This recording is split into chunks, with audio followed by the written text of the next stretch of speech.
बिस्मिल्लाहिर्रहमानिर्रहीम। आप सबका बहुत बहुत शुक्रिया आने का।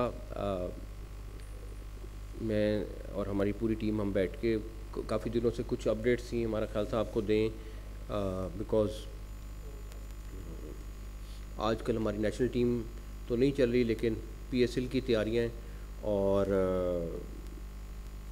इंशाल्लाह ताला 8 तारीख को जिस दिन बिड है वो कन्वेंशन सेंटर इस्लामाबाद में हो रही है और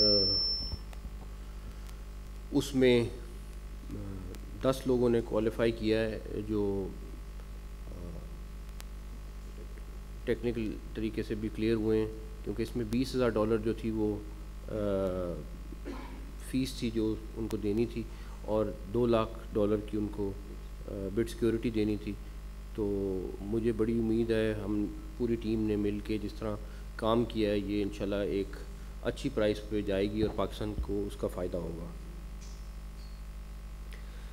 दूसरे नंबर पर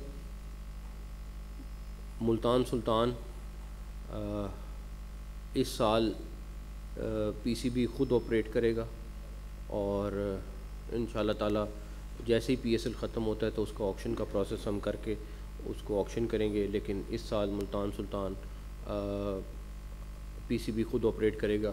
उसके लिए हम एक्टिंग उसका जो हेड हैं वो होपफुली अगले 8-10 दिन में हम अपॉइंट कर देंगे, जो उस टीम को देखेंगे। वो इंशाल्लाह ताला किसी प्रोफेशनल क्रिकेटर को हम लाएंगे जो इस साल के लिए वो मुल्तान सुल्तान को रन करेंगे। तीसरे नंबर पर जो सबसे अच्छी बात है पीएसएल के लिए, पीएसएल के ब्रांड के लिए, वो ये है कि वसीम अकरम साहब को हमने पीएसएल का ब्रांड एम्बेसडर मुकर्रर कर दिया है और 1 जनवरी से वो पीएसएल के ब्रांड एम्बेसडर होंगे। ना सिर्फ ये बल्कि जो बिड के दिन सारा चीज़ें जो ऑर्गेनाइज़ कर रहे हैं, जो बिड के स्पेसिफिक वर्ड होता है, ऑक्शनियर जो हैं, एक बाहर से होगा बंदा और एक वसीम अकरम साहब होंगे। तीसरी चीज़ मैंने सलमान नसीर साहब से कही है ये कि 26 मार्च की जगह पीएसएल है वो 23 मार्च से शुरू करें। तो मगर हम उसका फ़ैसला नहीं कर रहे हैं अभी। अगर तो सारे फ्रेंचाइज ओनर्स ने उस पर एग्री किया तो हमारी कोशिश होगी कि इसको 23 मार्च को करें, लेकिन अगर नहीं किया तो फिर हम 26 मार्च को करेंगे। नए 2 ओनर्स भी आ जाएंगे तो हम होपफुली 8 की रात तक उसको फ़ाइनल करेंगे, क्योंकि 23 मार्च को शुरू करना एक सेलिब्रेशन है और मेरे ख्याल है कि ज़्यादा अच्छा होगा। एक चीज़ और, 1 साल से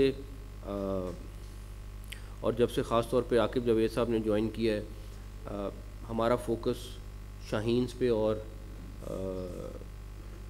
अंडर 19 पे बहुत ज़्यादा था। अंडर 19 का 4.5 महीने का कैंप मुल्तान में लगा और हमारे जितने भी सीनियर खिलाड़ी जो हमारे साथ अटैच हैं वो सब के सब मुल्तान गए, उन बच्चों के साथ टाइम गुजारा और जो वहाँ के मौजूद कोचेस थे तकरीबन 4-5, उन्होंने बहुत अच्छा उनके साथ टाइम गुजारा, उनको ट्रेन किया, सारा कुछ किया। मैं अभी भी कहूँगा वो अभी पूरी तरह नहीं, लेकिन 1-2 साल के अंदर इंशाल्लाह ताला ये बच्चे आपको फुली ट्रेन मिलेंगे। और हमारी तो ख्वाहिश ये है कि पाकिस्तान की एक नेशनल टीम और एक शाहीन, दोनों टीमें इतनी तगड़ी होनी चाहिए कि आपका जब दिल करे जिस टीम को भेजना चाहें भेज दें, बट होगी तो नेशनल टीम। तो हम उसको इतना स्ट्रॉन्ग करने की कोशिश कर रहे हैं। हमारे पास बहुत सारा गैप था, हमें बहुत सारी कैटेगरीज़ के लोग नहीं मिल रहे थे, लेकिन ये जो हमारी इस टाइम ट्रेनिंग का प्रोसेस चल रहा है वो इंशाल्लाह ताला हमें साल में रिज़ल्ट बहुत अच्छे देगा। क्रिकेट एकेडमी रीजन की सबसे बेहतरीन बनाने का टारगेट हमारा था, हमने डिज़ाइनिंग कर ली है। अपने क्रिकेटर्स के साथ बैठ के इंशाल्लाह विद इन अ मंथ यहाँ पे जो एनसीए है ये काम शुरू हो जाएगा और आप देखेंगे जब फैसिलिटीज़ वाइज जो हमारी यहाँ कमियाँ थी ना सिर्फ वो पूरी करेंगे बल्कि बहुत एडवांस चीज़ें हम लेके जाएंगे। हमारा एक और चीज़ जो बहुत ज़्यादा ख़राब थी वो ये थी कि जब प्लेयर्स कोई भी इंजरी में जाते थे तो उसके बाद उनका ट्रीटमेंट प्रॉपर नहीं होता था। और 2-3 मिसालें तो ऐसी हैं कि 2-3 प्लेयर्स का करियर ही तकरीबन ख़राब हो गया बिकॉज उनकी मिस हैंडलिंग हुई लोगों की तरफ से, या लोग अवेलेबल नहीं थे जो नहीं करते थे। उसका क्या नाम है डॉक्टर साहब का जो आ रहे हैं मेडिकल वाले, जावेद मुगल साहब जो हैं वो मोस्ट प्रोबेबली हमें इंशाल्लाह ज्वाइन 11 तारीख से कर लेंगे, और he is one of the best. और वो बाहर से अपनी जॉब छोड़ के यहाँ पे आ रहे हैं ताकि हमारे प्लेयर्स का यहाँ पे ख्याल रखा जाए। तो यूथ के ऊपर हमारा फोकस ज़्यादा है, और इंशाल्लाह ताला अभी हमने तकरीबन 450 स्कूल थे जिनका कंपटीशन कराया। उसके बाद हर शहर में हमने लाहौर, कराची, इस्लामाबाद, पेशावर, कोयटा, वहाँ से जो उनकी टॉप 8 टीमें थीं स्कूल्स की, उनका कंपटीशन करा रहे हैं। लाहौर का हो गया है, कल फैसलाबाद का हो गया है, इंशाल्लाह ताला कराची का है फर्स्ट को, और इसी तरह इस्लामाबाद और कोयटा और पेशावर का होगा। तो सारा फोकस हमारा इनके ऊपर है और यहीं से टैलेंट निकलना है अब। और ना सिर्फ ये, इन बच्चों को हम आगे अडॉप्ट कर रहे हैं। हमारी जो अंडर 19 के बच्चे उनको, अच्छा ये एक बड़ा मसला था, जब अंडर 19 से बच्चा निकलता था उसके बाद वो फिर वापस गुम हो जाता था, उसके बाद उनको कोई ध्यान रखने वाला नहीं होता था। अभी तकरीबन हमारी 80% टीम 1, 2, 3, 4, 5 महीने के अंदर ओवर एज हो जाएगी। लेकिन मैंने इन सबको बता दिया है कि ये सारे के सारे बच्चे हमारे एडॉप्शन प्रोग्राम में रहेंगे। NCA आकिब जावेद साहब और PCB उनको उसी तरह फुल सपोर्ट करेगा जैसे वो अंडर 19 में थे। तो इंशाल्लाह ताला ये नहीं होगा कि अंडर 19 खेल के बच्चा गुम गया, उसके बाद अगर उसकी किस्मत जाग गई तो वो आ गया, वरना नहीं। उनमें से किसी बच्चे को हम नहीं छोड़ेंगे, उसको ध्यान रखेंगे, सारा कुछ करेंगे। और उनको हम एक तरह का कोई स्टेपेंड या कोई चीज़ ऐसी भी प्लान कर रहे हैं जो उनके लिए लगे, ताकि वो अपने आप को लुक आफ्टर भी कर सकें और साथ साथ अपनी क्रिकेट भी चलाते रहें।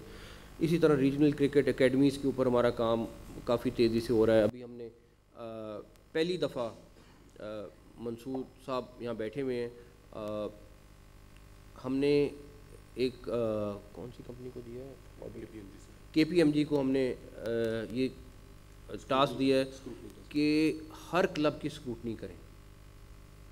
अगर वो क्वालिफाई करता है उसको करें, उसमें अब कोई PCB का अमल दखल नहीं है। KPMG सारा स्टडी कर रहा है, वो रिपोर्ट बनाएगा और वो फिर क्लब्स जो हैं अगर क्वालिफाई करते हैं तो वो हम उनको फुल लुक आफ्टर करेंगे।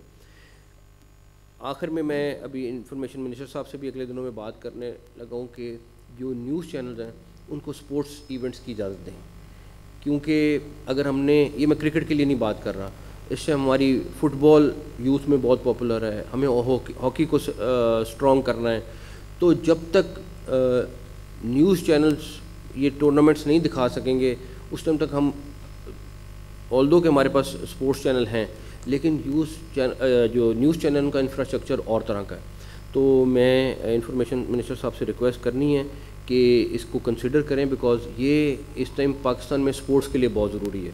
और इंशाल्लाह ताला अगर ये होता है, आप देखेंगे कि किस तरीके से डिफरेंट स्पोर्ट्स जो हैं वो पाकिस्तान में प्रमोट होंगी, और उसके ऊपर मैंने एक पूरा प्लान भी बनाया है ताकि हम उसको सपोर्ट कर सकें इंशाल्लाह ताला। तो ये चंद चीज़ें थी जो मेरा था कि मैं आपको अपडेट कर दूं। सबसे बड़ी चीज़ इस टाइम हमारे लिए 8 जनवरी का दिन है, जिस दिन ये दो नई जो टीम्स हैं वो फ़रोख्त होंगी, और मुझे बड़ी अल्लाह ताला से उम्मीद है कि उसमें आप देखेंगे कि हम सुरखरू होंगे और एक अच्छे नंबर के साथ वो दोनों टीमें जाएंगी। उसी दिन रात को राहत फ़तेह अली साहब का कॉन्सर्ट भी उसी दिन रात को है वहीं कन्वेंशन सेंटर में। तो इंशाल्लाह मुझे उम्मीद है कि पूरे पाकिस्तान से मीर साहब स्पोर्ट्स के जितने रिपोर्टर्स हैं उनको भी इकट्ठा करें ताकि सारे लोग विटनेस करें इंशाल्लाह ताला। Thank you. अब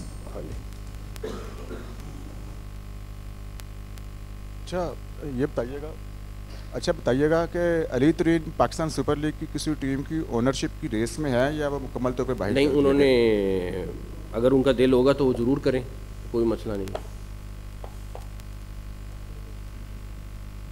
सर कुछ खबरें गर्दिश कर रही थी कि जो ऑस्ट्रेलिया ने पाकिस्तान का दौरा करना है तो 3 T20 मैचेस की जगह पे 5 T20 मैचेस खेले जाएंगे। क्या वो 3 ही रहेंगे या 5 T20 मैचेस अभी होंगे? तक तो 3 है, अभी तक 3 है। हाँ, उनका सर टाइट हो रहा है। सर अभी आपने कहा कि अली तरीन चाहें तो किसी भी ऑनरशिप में हिस्सा ले सकते हैं, टीम ख़रीद सकते हैं। तो अगर उन्हें नई टीम ख़रीदने की इजाज़त है तो फिर जो पहले वाली टीम थी उसी में बैठ के मामला नहीं ठीक हो सकते थे या ज़्यादा आगे चली गई थी बात? देखें, मैं उस चीज़ में जाना नहीं चाहता। अली ने मुल्तान सुल्तान पे बहुत काम किया है। अनफॉर्चुनेटली जो भी हुआ एक अलग चीज़ है, उसको मैं डिस्कस नहीं करना चाहता, बट टेक्निकली हम उनको बिल्कुल वेलकम करेंगे। अगर वो नई टीम लेना चाहें तो ज़रूर लें। सर एक ये क्लियर कर दीजिएगा कि पीसीबी को ये फ़ैसला क्यों करना पड़ा कि मुल्तान सुल्तान को इस साल खुद ऑपरेट करेंगे? आपने खुद अभी बताया कि 10 जो कंपनीज हैं उन्होंने 2 नई टीमों के लिए क्वालिफाई किया है। सो पीसीबी को ये फ़ैसला क्यों करना पड़ा कि इस साल मुल्तान सुल्तान को खुद देखेंगे, बजाय कि 10 लोग जो मौजूद हैं उनमें से कोई किसी ने मुल्तान सुल्तान में इंटरेस्ट शो नहीं किया? इस टाइम बहुत ज़्यादा इंटरेस्ट है उसका, लेकिन पाकिस्तान में पेपरा रूल्स हैं जिनको फॉलो करना पड़ता है, जिसका एक प्रोसेस है। पहले इश्तिहार देना है इंटरनेशनली, फिर उसके बाद आई थिंक 2 महीने का वेट है, फिर सारा कुछ है। तो हम पॉसिबल नहीं होगा करें, क्योंकि वो ऑलरेडी प्रोसेस ये वाला भी बहुत पहले का शुरू हुआ था, उसके लिए पूरा प्रोसेस करना पड़ता है। तो ऑलरेडी हमने शुरू कर दिया प्रोसेस, तो इंशाल्लाह ताला जैसे ही होगा ख़त्म होगा फौरी हम उसको सेल कर देंगे। जी सर साहब। अभी खाली है, क्या उसका प्रोसेस शुरू होगा या जो लोग आपके साथ जुड़े हैं, जैसे सरफराज को आपने अंडर 19 दिया, मिसबा को उसके साथ जोड़ेंगे, और दूसरा इंटरनेशनल क्रिकेट डिपार्टमेंट के बारे में हमें अपडेट दे दीजिएगा। उसका भी फ़ैसला होना बाकी है रेड बॉल का, और मेरे ख़्याल में जो हमारी टीम है वो बैठी हुई है, वो 1-2 सजेशंस दे रही है। तो अगले दिनों में जिस वक्त भी उनके साथ मुलाकात होगी उसमें हम कोशिश करेंगे कि बैठ के उसको फ़ाइनल करें। और इसी तरह जो दूसरी चीज़ है उसके ऊपर भी टीम काम कर रही है। मेरा ख़्याल है वो भी, उनको भी कुछ थोड़ा सा टाइम चाहिए, उसके बाद वो भी फाइनल करेंगे इंशाल्लाह। अच्छा सर, एशिया कप की ट्रॉफ़ी अभी तक दुबई एसीसी के ऑफिस में ही है। क्या भारतीय क्रिकेट बोर्ड ने आपके साथ कोई रब्ता किया है? ट्रॉफ़ी अभी तक वहीं है? और दूसरा सर, अभी अंडर 19 एशिया कप हुआ, हमारे प्लेयर्स ने फाइनल जीता, लेकिन इंडियन जो प्लेयर्स थे उनका रवैया जो है वो काबिल मजम्मत था। उसके मुतालिक पाकिस्तान क्रिकेट बोर्ड ने कोई दरख्वास्त किया आईसीसी? हम ऑलरेडी कर रहे हैं। सुमेर साहब ऑलरेडी आई थिंक इन्होंने लेटर्स वगैरह ड्राफ्ट कर लिए हैं, क्योंकि हमारा आज भी यही बिलीव है। और आप यकीन माने, मुझे प्राइम मिनिस्टर साहब ने 2 दफ़ा ये बात भी कही है कि यार इस सारी चीज़ के अंदर मोहसिन पॉलिटिक्स को ना आने दो। और हमारा पहले दिन से ये स्टांस है कि क्रिकेट और पॉलिटिक्स अलग-अलग होने चाहिए। और उस दिन आपको सरफराज ने बताया होगा कि किस तरह का एटीट्यूड था, क्या था। अगर उन्होंने हैंडशेक नहीं करना तो हमें भी कोई शौक़ नहीं है हैंडशेक करने का। जो भी होगा बराबरी की सतह पर होगा इंडिया के साथ, और इंशाल्लाह ताला आप देखेंगे आगे भी इसी तरह चलेगा। ये नहीं हो सकता कि वो एक चीज़ करें और हम उनसे बैक करें, ये नहीं होगा इंशाल्लाह ताला। जी चमन साहब, आपने बड़े कामयाब 2 रोड शो किए यूके में और यूएस में। कितनी तवक्कुआत है कि वहाँ के जो बिडर्स हैं वो हाईएस्ट जो है वो प्राइस देंगे? मुझे जिस तरह का इंटरेस्ट है तो मुझे तो लगता है, और जिस तरह के रोड शो पे वो जो ग्रुप्स आए हैं, आप देखेंगे काफ़ी सख्त कंपटीशन होगा इंशाल्लाह ताला। मुझे तो अल्लाह से बड़ी उम्मीद है कि बहुत अच्छी जगह पे जाके ये टीम सेल होंगी दोनों। ठीक है जी, थैंक यू, वॉच है जी, बस थैंक यू।